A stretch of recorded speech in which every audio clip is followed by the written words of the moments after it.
Hello बच्चों, चलिए प्रश्न को प्रारंभ करते हैं। 100 फेरों वाली आयताकार कुंडली ABCD XY तल में तुला की एक भुजा से लटकी है। कुंडली का भार संतुलित करने के लिए दूसरी भुजा पर 500 ग्राम वाट रखा गया है। अब कुंडली में 4.9 एम्पीयर धारा प्रवाहित की जाती है, ठीक है, की जाती है तथा भीतर की ओर मतलब XZ तल में कार्यरत 0.1 टेस्ला का नियत चुंबकीय क्षेत्र इस प्रकार लगाया जाता है कि केवल CD भुजा की लंबाई 1 सेंटीमीटर है कुंडली क्षेत्र में रहे। तो तुला पर कितना अतिरिक्त द्रव्यमान M रखना होगा कि यह पुनः संतुलन में आ जाए। तो देखिए, सबसे पहले मुख्य उदाहरण समझते हैं। मुख्य उदाहरण,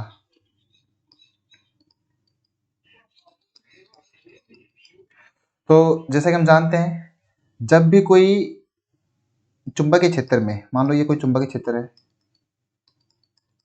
इस चुंबकीय क्षेत्र में जब भी हम कोई वायर रखते हैं, कोई भी तार रखते हैं और उस तार में धारा I प्रवाहित है, तो उस पर लगने वाला बल वो होता है IBL। IBL बोलो या फिर बोलो इसको, ठीक है, IL क्रॉस B या फिर IBL साइन थीटा, ठीक, ये होता है। और इसकी जो दिशा होती है वो L और B के लंबवत होगी, ठीक है। मतलब इस पर कुछ इस प्रकार से इस दिशा में बल लग रहा होगा चुंबकीय क्षेत्र की वजह से, ठीक है, ये होता है। अब चलिए हमें प्रश्न में दिया क्या है वो देखते हैं। प्रश्न में क्या दिया है हमें, तो हमें जो फेरो की 100 फेरों की कुंडली है, 100 फेरे हैं कुंडली में, और जो पहले चुंबकीय क्षेत्र से पहले मतलब प्रारंभिक स्थिति में जो संतुलन की अवस्था थी, संतुलन की अवस्था,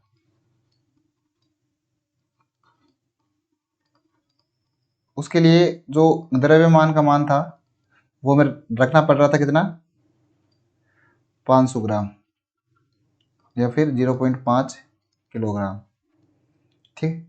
इतने पार्ट पे ये अपना संतुलित हो रहा था। अब आगे की जो कंडीशन है, ठीक है, तो बाद की कंडीशन, बाद की स्थिति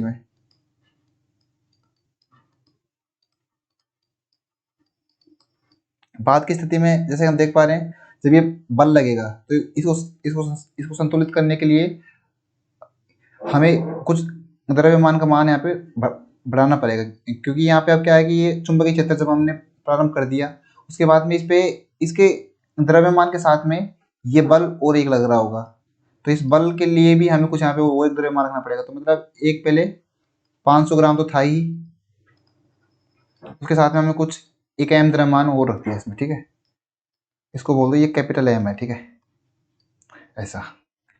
तो अब पहले केस में अब प्रश्न को हम हल करना प्रारंभ करते हैं, ठीक है, और हमें क्या दिया है वो चलो हम लिख लेते हैं पहले। तो धारा का मान कितना है, धारा का मान है 4.9 एम्पियर, ठीक है। चुंबकीय क्षेत्र का मान दिया हुआ है 0.2 टेस्ला।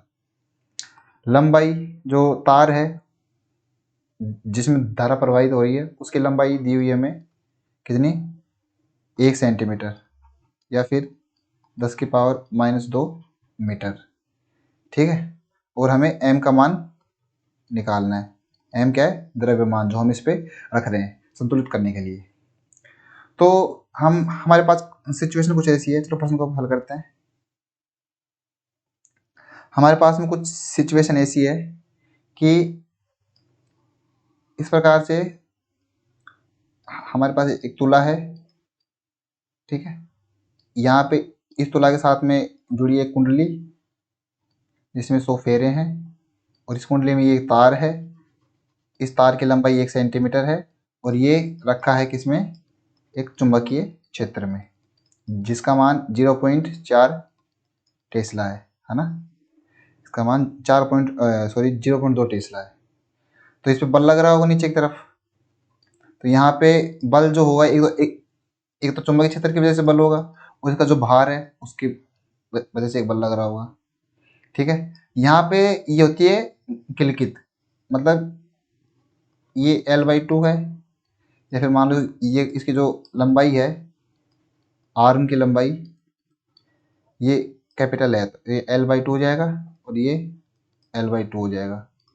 हो गया L/2 तो फर्स्ट केस, प्रारंभिक अवस्था में जब ये संतुलित था, जब कोई चुंबकीय क्षेत्र नहीं था, जब कोई चुंबकीय क्षेत्र नहीं था, चुंबकीय क्षेत्र ना हो, नहीं था। ठीक है, तो उस केस में अगर हम बिंदु O के जो है सापेक्ष अगर हम बल आघूर्ण देखें, तो बल आघूर्ण जो है वो संतुलित था, इसका मतलब 0 था। तो कितना होगा, तो पहले द्रव्यमान 0.5 किलोग्राम था। ठीक है, उसकी वजह से बल लग रहा था कितना, ये जी का मान ले लेते हैं हम 10। ठीक है, 10 मीटर प्रति सेकंड स्क्वायर।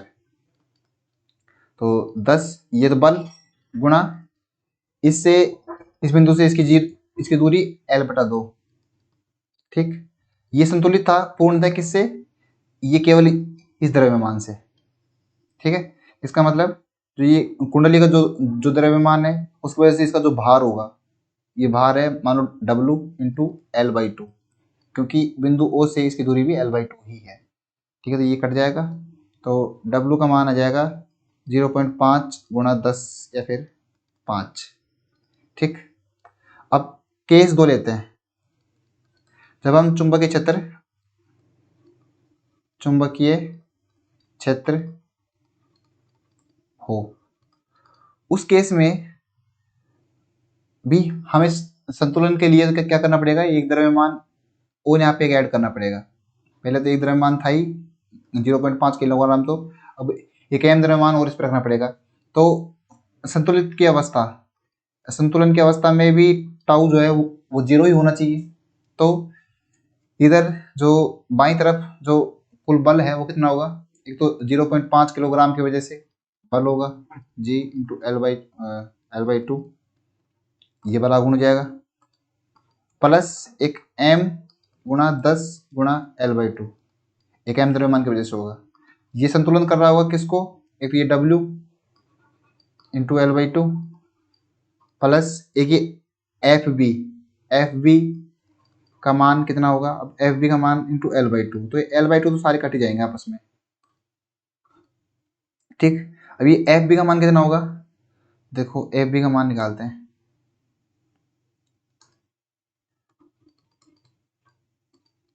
तो ये होगा IBL, तो I गुणा B गुणा L इंटू साइन थीटा। ठीक, तो साइन थीटा का मान 90 डिग्री होगा। क्यों होगा, क्योंकि ये अपनी लेंथ है। ठीक, और चुंबकीय क्षेत्र कुछ इस दिशा में ऐसे। ठीक, तो ये इनके बीच का जो कोण होगा वो 90 डिग्री होगा, इसलिए तो यहाँ पे हो जाएगा अपने पास में बल का मान IBL, मान रखते हैं। I का मान कितना है, तो I का मान अपने पास में है 4.9 गुणा B का मान 0.2 गुणा L का मान कितना दिया हुआ है 10⁻⁻2 बटे, ये हो गया। ठीक है, ये बना जाएगा बल का मान। ओके, इसे इसी प्रकार से रखते हैं, चलो अब, और यहाँ पे इक्वेशन नंबर 2 में हम इसे रख देते हैं। अब तो हमारे पास क्या आएगा, तो देखो यहाँ पे ये जो इस W का मान है, यहाँ पे अगर मैं ये रखूँ यहाँ पे आके, तो ये कितना है 0.5 गुणा 10, तो ये तो आपस में कट ही जाएगा, मतलब माइनस हो गया आपस में कट जाएगा, तो ये बचेगा m गुणा 10, या फिर इसे g ही रख दो। चलो अभी 10 ना रख के g ही रखते हैं, g का मान जो है वो 9.8 रखते हैं। ये 9.8 रखने का कारण ये है क्योंकि ये इधर ये 4.9 है, तो ये दो बार इसे कट जाएगा। ठीक, तो क्या बचेगा, m गुणा g का मान 9.8 रखते हैं गुणा L/2 तो हमने काट दिया, बराबर एफ बी का मान कितना है 4.9 गुणा 0.2, 4.9 गुणा 0.2 गुणा एल का मान 10 के पावर -2।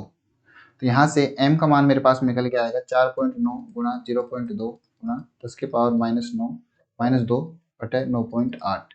ये 2 बार कट जाएगा और ये 1 बार कट जाएगा। ये बचेगा 0.1 गुणा 10 के पावर -2 या फिर 1 गुणा 10 के पावर -3 किलोग्राम, या फिर बोल दो 1 ग्राम इस द्रव्यमान का मान होना चाहिए। इस प्रकार से हमारे पास में इसका उत्तर आएगा। आशा करता हूँ आपको समझ में आया होगा। धन्यवाद।